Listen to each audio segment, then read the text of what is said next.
এটা হচ্ছে চায়না সব থেকে ভয়ানক ব্রিজ, যেটা পার হতে গেলে তোমার জীবন পর্যন্ত চলে যেতে পারে। এই লোকটিকে বলা হয়েছিল তুমি যদি নির্ভয়ে রাস্তাটি পার হতে পারো তাহলে তোমাকে দেওয়া হবে 1 লক্ষ টাকা। তাই ছেলেটি লোভ সামলাতে না পেরে তাড়াতাড়ি সেখানে তার প্রতিভা দেখাতে শুরু করে দেয়। প্রত্যেকটা রাস্তার মধ্যে ভাবে তার জিনিসটাকে তৈরি করে, যার ফলে সে সুন্দর মতো পার হতে পারে।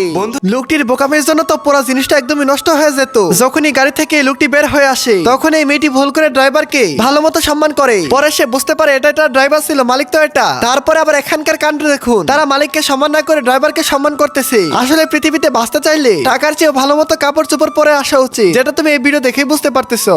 এই লোকটির কাছে এরকম একটা জিনিস রয়েছে যেটা পুরো পৃথিবীর মানুষ কোনোভাবে এটাকে তুলতে পারবে না। তারপরে লোকটি এই জিনিসটাকে এভাবে দাঁড় করিয়ে রাখে আর তারা এই জিনিসটাকে করতে শুরু করে দেয়। আর আমরা দেখতে পাচ্ছি যে এই লোকটি যখন এটাকে চেষ্টা করার জন্য আসে তখন সে কোনোভাবে এটাকে পার করতে পারে না। তারপর যখন এই বৃদ্ধ লোকটি সেখানে চলে আসে তখন সে খুব কষ্ট করে কিন্তু পারে না। দেখো, এটা হচ্ছে চায়নার সব থেকে ভয়ানক রাস্তা, যেখানে কোনো মানুষই সুন্দর মতো পার হতে পারে না, কিন্তু কোনো মানুষ সেখান থেকে পার হতে যায়। কিন্তু এই মেয়েটি যখন এখান থেকে পার হতে যায় তখন সে একটুর জন্য তার জীবনটাকে বাঁচিয়ে নিল। তারপরে যখন মেয়েটি এখান থেকে যেতে শুরু করে তখন সে নিচে তাকাতে দেখেছে এটা তো অনেক লম্বা। তখন সে অনেক বেশি কানাকাটি করতে শুরু করে এবং সে এই বাচ্চাটি যখন জুতা দিয়ে নতুন কিছু করার চেষ্টা করতেছে তখন সে বলতে থাকে যে আজকে আমি এরকম একটা জিনিস তৈরি করবো যা সবার উপকারে চলে আসবে। তারপরে সে জুতার মধ্যে এভাবে একটা দড়ি বেঁধে নেয়। এখন আমি ফোন চার্জের জায়গায় এটা লাগিয়ে দিব যেখানে আমি ফোন রাখতে পারবো। এটা দেখে তার বাপ তো অনেক বেশি খুশি হয়ে যায় যে তার ছেলের এত বুদ্ধি কই থেকে আসলো, আর তার বাপ অনেক বেশি অবাক হয়ে যায়। এই মেয়েটিকে বলা হয়েছিল তুমি যদি এখানে টিকতে পারো তাহলে তুমি আমার থেকে জিতে নিতে পারো 1 লক্ষ টাকা। তাই এই মেয়েটি বেশি কথা না বলে তাড়াতাড়ি গেমটিকে খেলার জন্য প্রস্তুত হয়ে যায়। আর আমরা দেখতে পারতাছি অনেকগুলো কাট পড়ে যাওয়ার পরে মেয়েটি তো ভালো মতো টিকতে পারতাছে। আপনার কি মনে হয় মেয়েটি জিততে পারবে? ভাবগতি দেখে আমার মনে হচ্ছে মেয়েটি জিতবে। তারপরে সব কাট পড়া পরে দেখতে পারতাছি মেয়েটি তো জিতে গেল।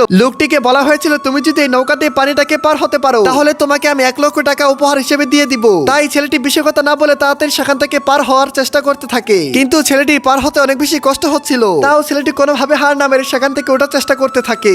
এই লোকটিকে বলা হয়েছিল তুমি যদি সাইকেল দিয়ে একটা প্রতিভা দেখাতে পারো তাহলে তোমাকে আমি দিয়ে দিব 1 লক্ষ টাকা। তাই ছেলেটি সামনের দিকে সাইকেল না চালিয়ে পিছনের দিকে চালাতে শুরু করে। এটা দেখে মানুষ তো অনেক বেশি অবাক হয়ে যায় যে এই লোকটি এটা কিভাবে সম্ভব করতেছে পিছন দিকে সাইকেল চালিয়ে।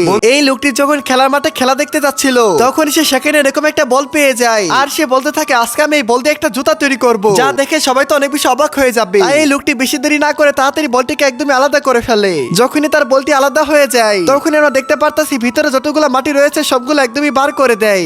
আর সে সেখানে কাটিং ফিটিং করে সুন্দর করে তার বইয়ের জন্য একটা জুতা তৈরি করে দেয়, যা দেখে তার বউ তো অনেক বেশি খুশি হয়ে যায়। এই লোকটার কাণ্ড দেখে আপনি তো অনেক বেশি অবাক হতে পারেন। আসলে লোকটিকে বলা হয়েছিল তুমি এখান থেকে একটা বরফ তুলে দেখাও। তারপরে লোকটি বেশি কথা না বলে সেখান থেকে বরফ তোলার জন্য চেষ্টা করতে শুরু করে দেয়। তারপর কিন্তু প্রথম সে পাইতেছিল না। যখনই সেখান থেকে বড় বরফটিকে বার করা হয় তখনই আমরা বুঝতে পারি যে রেস্টুরেন্টে মানুষরা কিভাবে মানুষদেরকে বোকা বানিয়ে থাকে, অল্প জুস দিয়ে বেশি জুস দেখায়।